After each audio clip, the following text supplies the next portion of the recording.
Dave Hershenson today. Hello, man. Good to be with you, Hersh. Good to be with you. So, interesting history. We've both been at Salesforce and Yammer. Correct. That's our only overlaps, which is good. Lots more to tell about your story, though. Mm-hmm. And I was excited to hang out with you today because you've got a really interesting title. What do they call you here?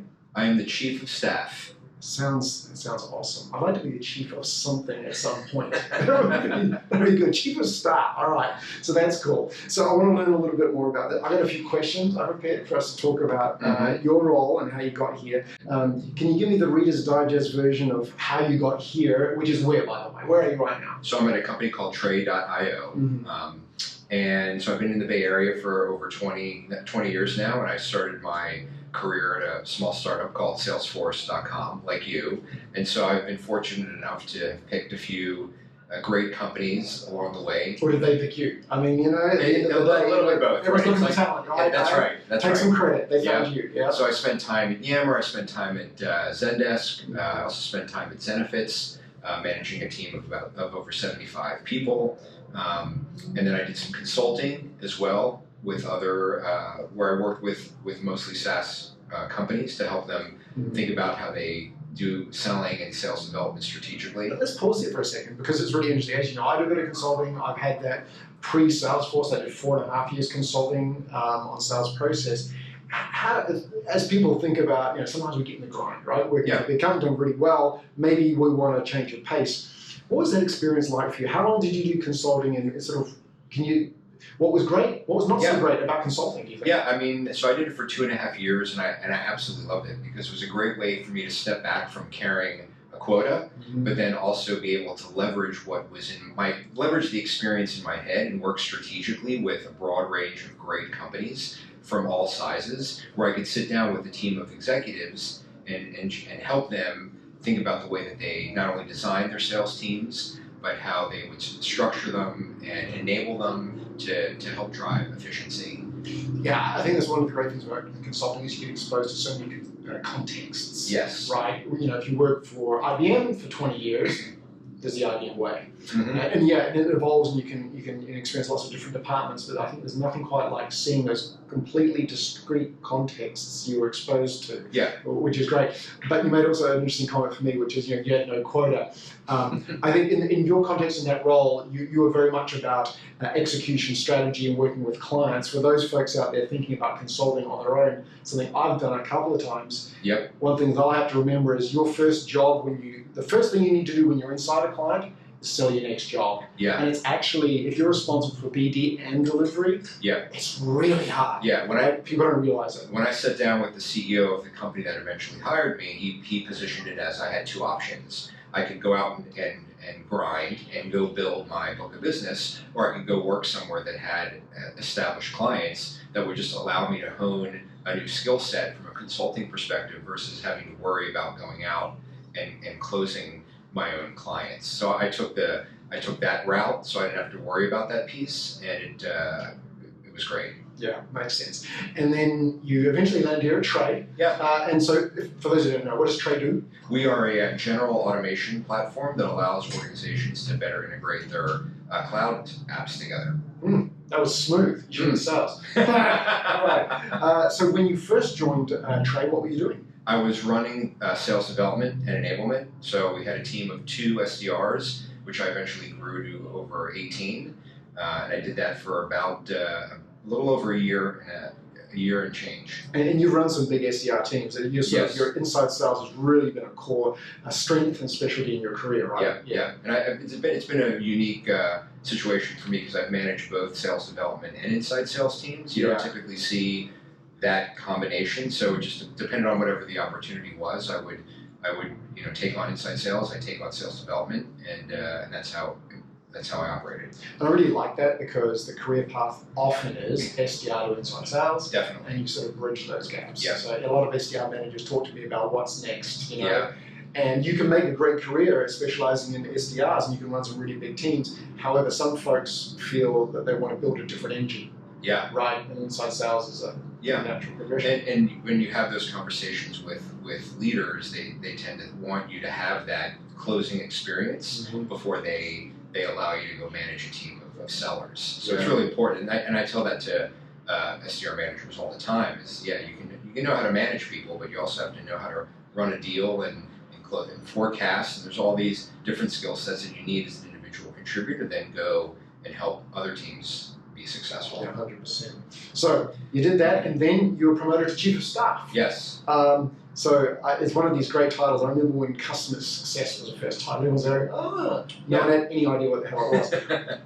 Have you figured it out? What's Chief of Staff? Yeah, I mean, so I worked closely with our CEO and Chief Business Officer when I was ready to make a move, and I presented this, the idea of becoming Chief of Staff for the organization. Mm-hmm. And I really viewed it as a few different things. It's one, a strategic advisor to the entire leadership team, so step away from the day-to-day managing of people and to help look at the business in a more holistic fashion and help them with strategic initiatives and just to be able to bounce ideas off of from a planning perspective.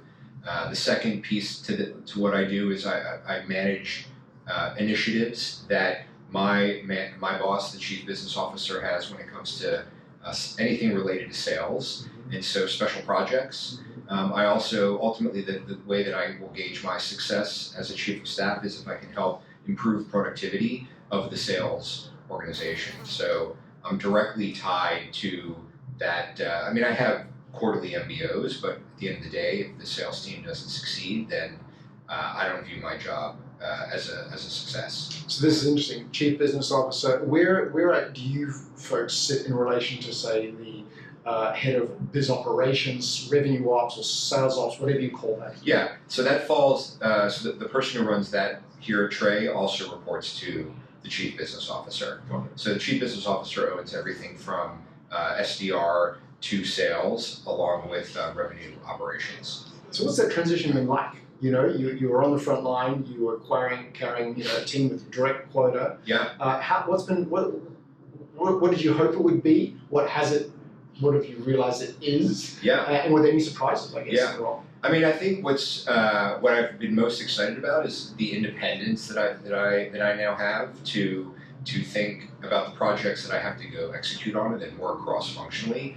You know, when you're coming from sales development, your time is never your own. It's like you're working with people who are early in their sales career who need a lot of attention and mentoring and coaching, and I wanted to always make myself available, or they'd be tapping me on the shoulder. That doesn't happen anymore, so I just have a lot more time and control over my day to go accomplish what I need to accomplish. I think the one surprise for me has been, candidly, it's a bit lonely. Like when you're used to working around such high energetic people who require your attention, I've had to force myself to be social and with other people inside the organization, just to go for coffee, have lunch, because I'm basically a team of one. I mean, I work for, again, my Chief Business Officer, but my work is my own, and the projects that I have to tackle are my own. And I have to work and partner with other people in the organization, but at the end of the day, it's ultimately up to me to make it happen. So I don't have that same type of deep interaction that I did with my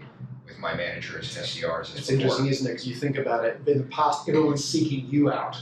Yes. And now I guess it's a little bit the reverse. You've got responsibilities, you tap people on the shoulder to get things done and get the job, right? Yeah. Because part of my new role too is I'm helping facilitate communication between departments. And for example, Dom, our CBO, we have a weekly revenue management meeting that has all the key leaders in the organization, from sales, marketing, customer success, and he wants me to take ownership in establishing a cadence and an agenda for that meeting. And that's requiring me to have to reach out beforehand to ensure that everyone has the right set of metrics, and then update the information in the deck to give everyone time to look at it before the meeting each Thursday. So this is really interesting, because a lot of organizations don't have the luxury of a chief of staff, and therefore they actually use their head of sales operations to do exactly that. Yeah. Sort of responsible for their operating route and the inspection. I know I used to have that with my sales ops folks. I'd say, look, make sure our managers turn up, prepped, ready, data's clean, blah, blah. Yeah. I guess the difference here is, given your level of experience, you can kind of coach the managers. Say, look, you don't want to turn up with that. Yeah. Or you've forgotten these things. You can help them cover their blind spots, right? That's right. And because we are a smaller organization, and even though my purview is really within the sales function, but the meeting that I mentioned, it's our head of marketing, it's our head of customer success. And so I partner with them, and I'm going to be asking them for pieces of information so they can update the broader leadership team. But they're not coming to me on a daily basis, or I'm not responsible for their metrics. It's like they own it, and they just show up and we can talk about it and bring to light challenges that each organization has, and we can make decisions from there on how to go address it. Got it. Awesome. Yeah. So it does sound like a really rewarding and fascinating role, especially for somebody who likes to sort of sit above the detail and see the forest for the trees. Yep. Which I know none of our frontline managers ever get a chance to do it's as really much hard. as they should, right? Yep. It's too hard, you're swamped.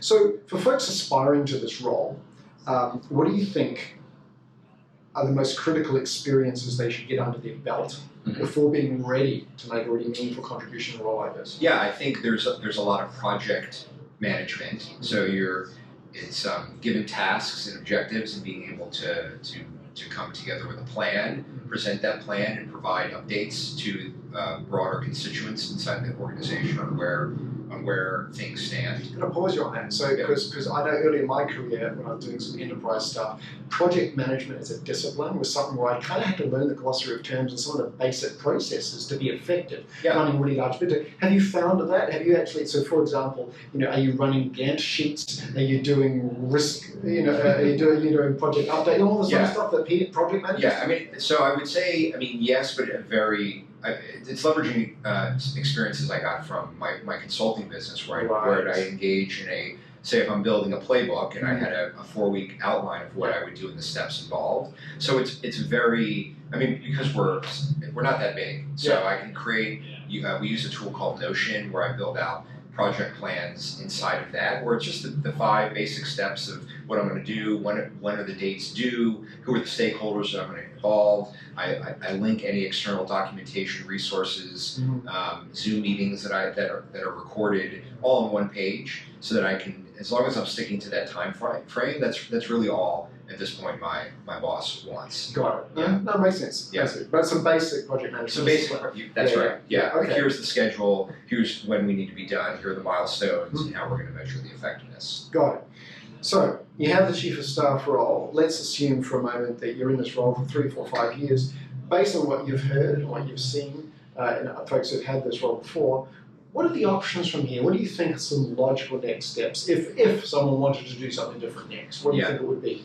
My sense is it morphs itself into a strategic operations role, where you're sitting at the executive heading towards the table. COO type roles. Potentially, that's right. Yeah.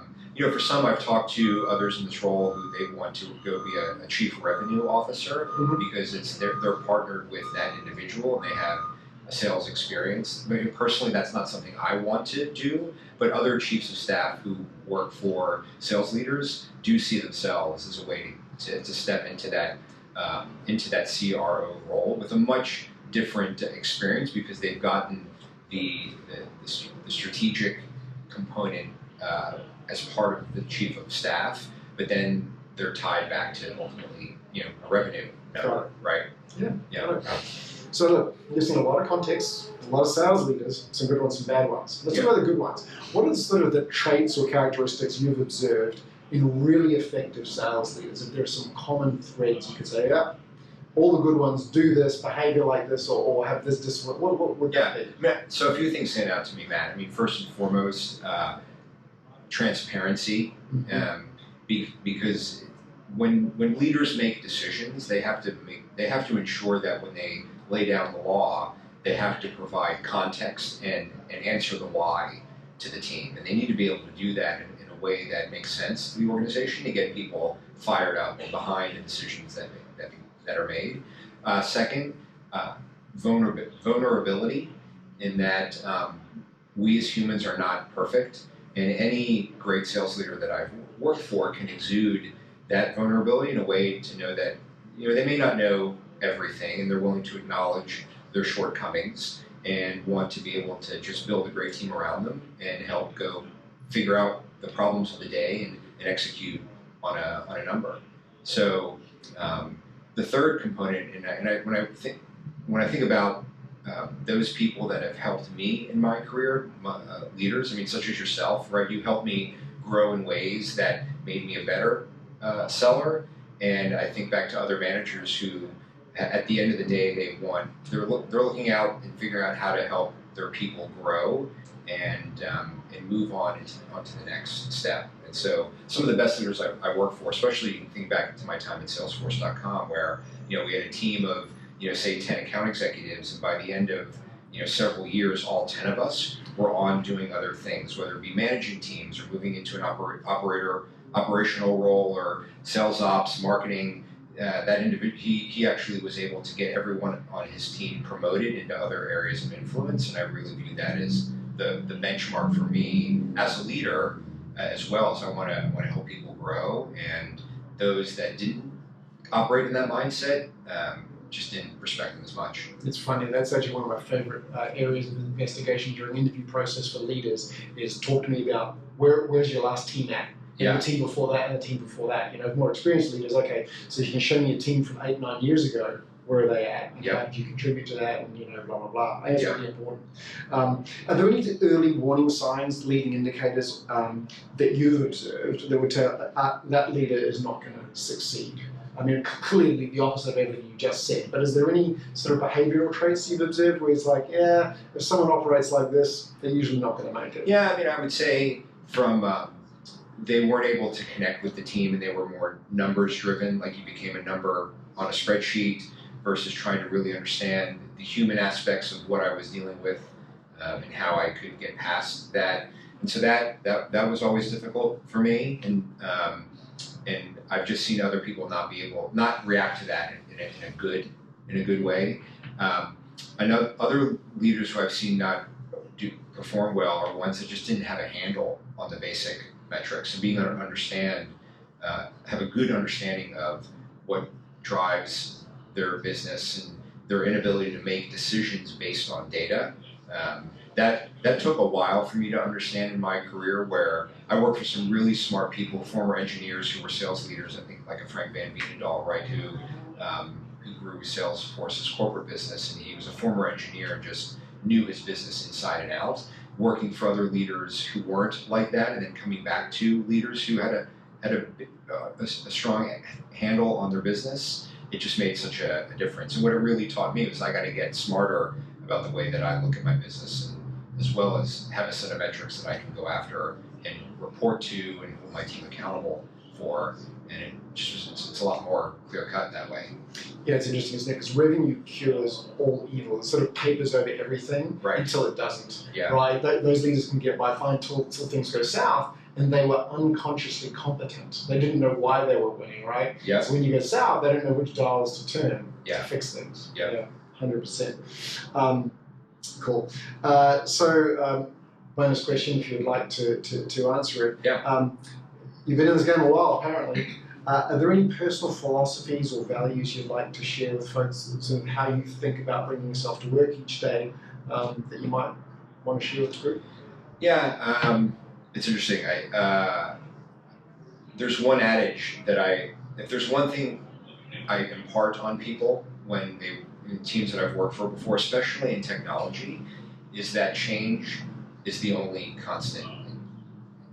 No matter what company I've worked for, if me or my teams weren't able to embrace that change, it could barrel you over, and high tech is not for you.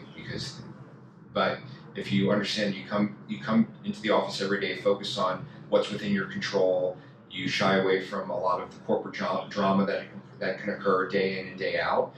But if you have specific goals that you're attempting to achieve, and you've articulated that, and you know that personally and professionally, that's what you stay focused on, you will have success. But don't be distracted by a lot of the noise that can happen, and embrace the change, because using even Trade.io as an example, the company's a lot different today than it was a year ago, and I know for a fact that a year from now it is going to look a lot different. And I'm glad to be a part of that, but I also know that I have to be open to embracing the change, which can be very tough for most individuals. Awesome. Yeah. Hersh, thank you very much for sharing today. I really appreciate it. Thank you, Matt. Always a pleasure, sir. All right. Yep.